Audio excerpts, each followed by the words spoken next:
What's going on, guys? Welcome to my very new rebranded channel, Pour the Record, where I aim to share my passion for music, specifically in the form of vinyl, and also my passion for coffee, which I have adopted in the past few years. And with that, before I get into my January highlights, I need a coffee. Today's brew of the day comes from Lightroast, a micro roastery located in Düsseldorf, which opened in May of 2022. The beans I'm using are from the Cordillera del Fuego farm in Costa Rica. With a cup score of 88.5, it's quite a decent roast, with notes including cinnamon, apple, and vanilla, with toffee-like aftertastes. As someone who typically prefers fruity roasts, this one was a bit more balanced and I can imagine appeals to most. Check out the links in the description to learn more about Lightroast. So in the past 6 months or so is when I started my vinyl collecting hobby. And I have to say, I kind of have become addicted to it. And throughout my time, I've learned what to do, what not to do, and where to get good deals on vinyls. So today I want to highlight 3 sources I have. They're not my only 3 sources, but they're ones that I can recommend, especially if you are living here in Germany. The first one being eBay Kleinanzeigen, which is basically a used platform where you can sell your goods. So a pro tip for those who use eBay Kleinanzeigen is I like to look for any kind of records. So what I try to do is I use the keyword Schallplatten, which is records in German, and I put my notifications on for that search. So anytime that anyone posts a product containing that keyword, I get a notification. The downside is that I get bombarded with notifications and I end up scrolling for hours. If you want to narrow it down to maybe genre or by artist, I recommend you do so. Secondly, HHV. So this is, I believe, the largest vinyl e-commerce platform, and it's based in Berlin, and they have a wide selection of not only new vinyls but also used vinyls, and they often have the best price out there for new vinyls. So the reason they're able to keep their prices low is because they have a second branch of business, which is their clothing line, which essentially goes hand in hand with their hip-hop focus, their streetwear style, and that allows them to essentially complement the products and services that they offer. If you have a chance to go to Berlin, that's where they are based. There they have a corner where you can shop for primarily new vinyls, and this year happens to be their 20th anniversary. So right now, as of January 2023, they have some exclusive offers, and you can check them out in the link below. The third one I will highlight is local shops. I had the pleasure of visiting Minty Vinyl a few weeks ago, which is based in Düsseldorf, and that's where you can find some nice mom and pop shops, also some nice boutique shops, and there you can find Minty Vinyl, which has a wide selection of used vinyls. They are also available on Discogs, so you can also browse their library, and if you happen to be in the area, you can just request it online and pick it up in store. So with that, I want to highlight my personal favorite picks, not only from a vinyl material perspective, but also the album itself. But before I get into my top 5, I want to highlight my honorable mentions, albums that I put on repeat for various reasons, and ones that will definitely be in my rotation. Starting with ABBA's Arrival. So I'm not the biggest ABBA fan, but if you put me in a karaoke room and put on pretty much, their top singles, I could probably carry a tune. So this is the one that contains Dancing Queen, which I'm sure you all know if you don't live under a rock. And they also include singles such as Money, Money, Money, Knowing Me, Knowing You. These songs I was kind of aware of when I was growing up. My parents had the Mamma Mia cassette, and I kind of also had that on repeat, so those songs are kind of ingrained into my memory. But this album is a great listen. I got this on eBay Kleinanzeigen for a pretty sweet bulk deal, so definitely recommend it if you ever find it. It's pretty common everywhere. Next up is Legend by Bob Marley and the Wailers. Now, I'm not the biggest reggae fan at the moment, but I do love this genre, especially in the summertime, and this is the perfect intro to reggae if you are a, let's say, surface level reggae lover. Even if you're not into reggae, you know of Bob Marley, and so if you're just getting into the genre or curious about it, or just know some songs and want to discover a few more Bob Marley and the Wailers tunes, definitely check out this record. It's a great intro into their catalog. Next up is Sade's Promise. I did purchase her debut album, Diamond Life, and that just blew my mind. I knew of the song Smooth Operator, and as soon as I listened to that track, followed by the tracks after that, I loved her voice. I loved her smooth arrangements. This is something that you would play in the background when you're having dinner. It sounds like something you would hear in a nice lobby. It's a bit of eloquence and elegance when it comes to her vocal arrangements, the instrumentation. And so I definitely recommend you checking her music out. Definitely start with Promise here or Diamond Life.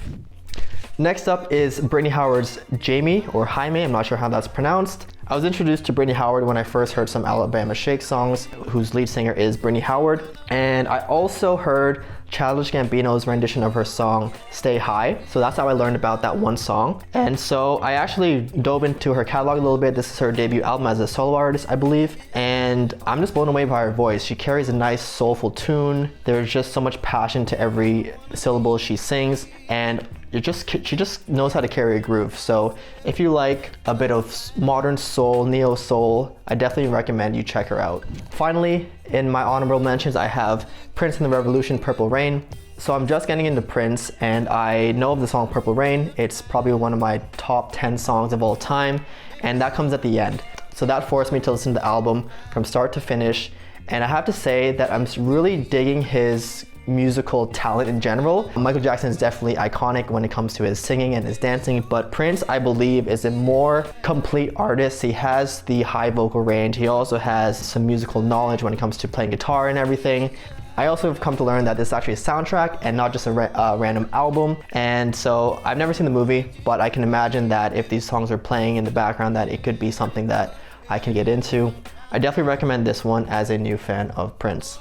So with those out of the way, I have my top 5, and starting at number 5, I have Hotel California by the Eagles. What I love about this record, not only is it in good condition, but I love how it leads with Hotel California. Now I have to admit, that was really the only song I knew by the Eagles, and so I just wanted to dive into their discography and to their songs. Every track is phenomenal. I love the instrumentation. There's a little bit of upbeat tunes, but also slower jams. Hotel California to me is probably top 5 favorite songs of all time. Behind me you see that I've purchased also a bootleg copy of Nostalgia Ultra, from which he samples pretty much one-to-one this song. I love it. I can't play that song enough, and every song front to back is definitely worth a listen.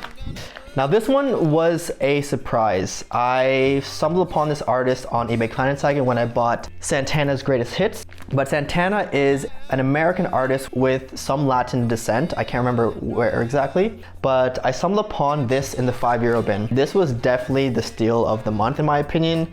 Unfortunately, the quality isn't that great because it got scratched up a little bit, so there's a lot of static in this one. But I was just blown away by the guitar by Santana himself.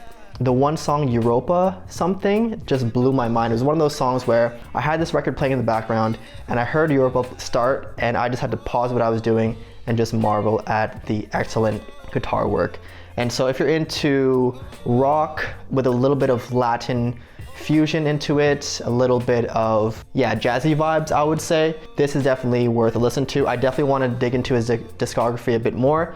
Upon my first few listens of some tracks, I love this artist and I definitely want to explore more. Third on my list is Just As I Am by Bill Withers. Now this is also a fantastic record. I also purchased it pretty much at retail price, although it is quite old. It is in really, really good condition. This contains singles like Ain't No Sunshine, Grandma's Hands. And what I also discovered when I was looking at the tracks was that he was actually doing a cover of Let It Be by the Beatles.